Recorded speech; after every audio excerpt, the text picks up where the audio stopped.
Yes, good afternoon. At muli, update po tayo dito ngayon sa may Esplanade na ginagawa dito sa may Pasig River. At andito po tayo mismo sa may loob nitong Arroceros Park. Good afternoon po sa inyong lahat at sa mga baguhan.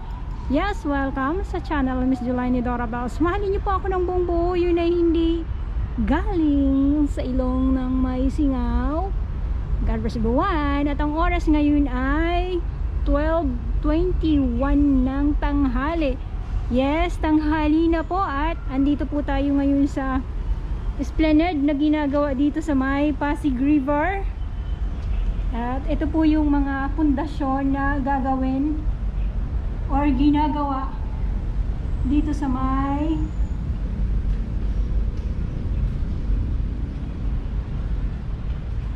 Pasig River. And then ikot po tayo dito. Ayan, ikot na naman. Sana sa pag-iikot natin ay hindi tayo mahilong lahat. And so marami na po itong mga pundasyon na nandito ngayon sa ating harapan. Ayan.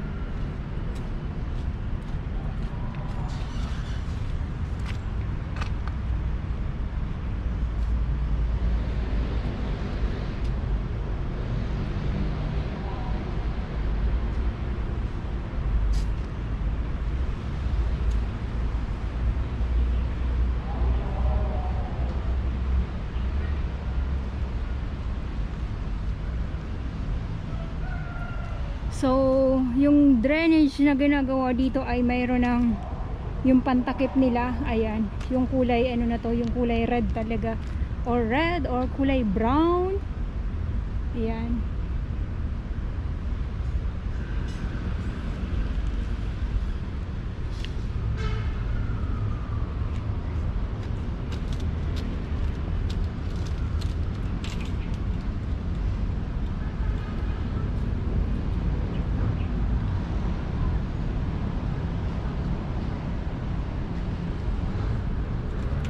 So may mga water hyacinth pa din po dito sa ating sa ating Pasig River. And ayan wow. So alam na natin yan. At sa Baseco ganun din, pero may naglilinis din po doon. And then sa Manila Bay, yes, isa na din Manila Bay. And then isa din mayroon naglilinis doon ang ating mga MMDA. And then DPS Mandaragat.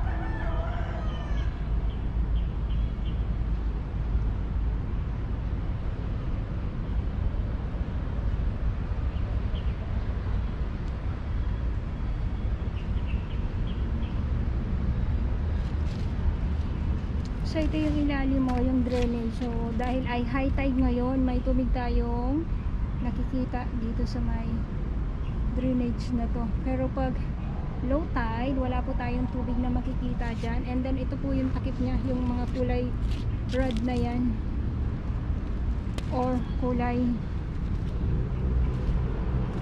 hindi naman sabihin na kulay ano yan ha. Lakad tayo hanggang dun sa may unahan. So yung mga ating mga nagtatrabaho dito ay pahingan din, gawa ng tanghali nga po. And bagong pintura pala, or pinipinturahan nila. So ito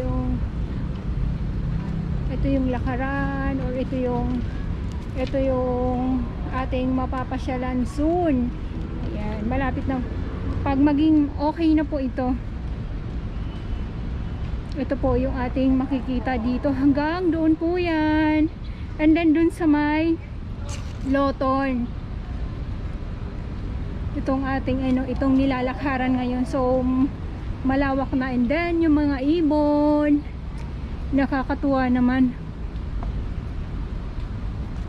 Pinipinturahan pala nila. Ayan o.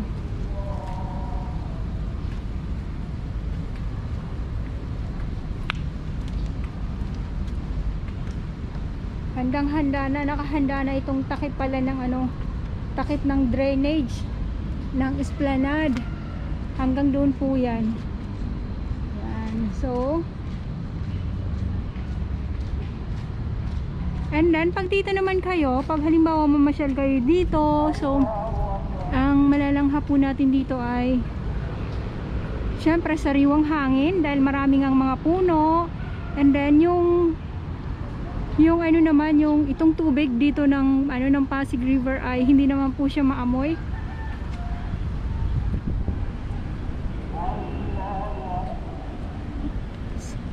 Presko.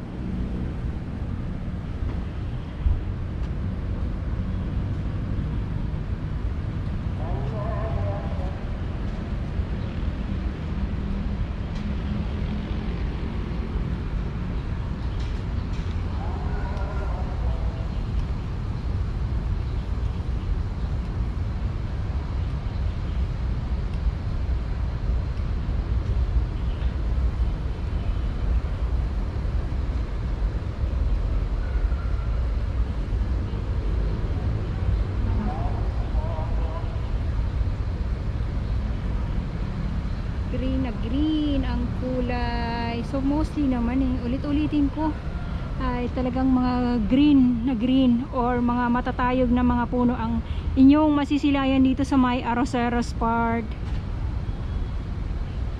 Then may mga ibon din dito. So hindi nga lang tayo nakakachamba yung ibon talaga na malaki. Yung makuhanan talaga natin ng ano, yung malapitan. Wow, malapitan talaga. Grabe na yung malapitan na yan.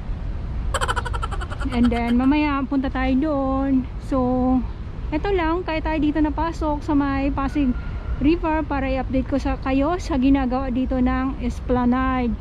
And Sampalok ba to? Yeah, oo, Sampalok. Ayan o, Sampalok po. Oo nga, Sampalok nga. And then nakakaano lang kasi yung mga puno dito talaga namang grabe no, parang nasa probinsya ka lang. Alam niyo po yun, tapos yung parang maiisip mo na parang matanda na yung mga puno dito kasi ang tataas nila, matipong gano'n, at saka malalaki, at saka yung parang nagsasanga-sanga, and then yung mga ugat nila. Ayun, may ibon tayong narinig.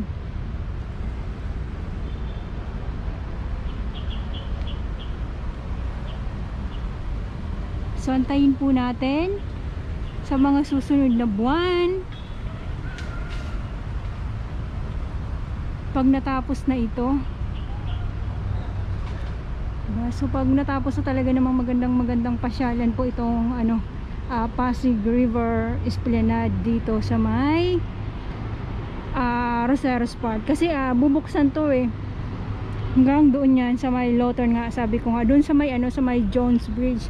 Bubuksan po ito yung mga daanan papunta doon. Then yung kawayan, so yung kawayan, so marami yan sa probinsya. Matibay ang kawayan na ito.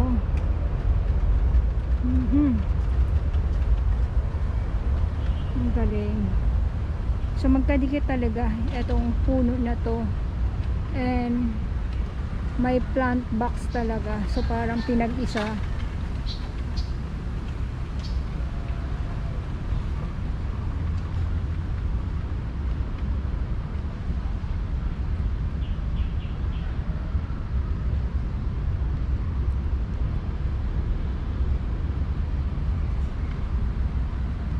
Tahimik, masarap magmuni-muni. Ito na namang tahimik at masarap magmuni-muni. Yes, masarap po magmuni-muni dito sa totoo lang. And kung may mga makita ka din ng mga bulaklak, iba-ibang klaseng mga bulaklak sa ganitong lugar. So doon kasi sa may kabila may mga bulaklak din doon tahimik dito. Yun lang, kung gusto mo lang pumunta sa isang lugar na tahimik, gusto mong magbasa, yung mga tipong mga ganun.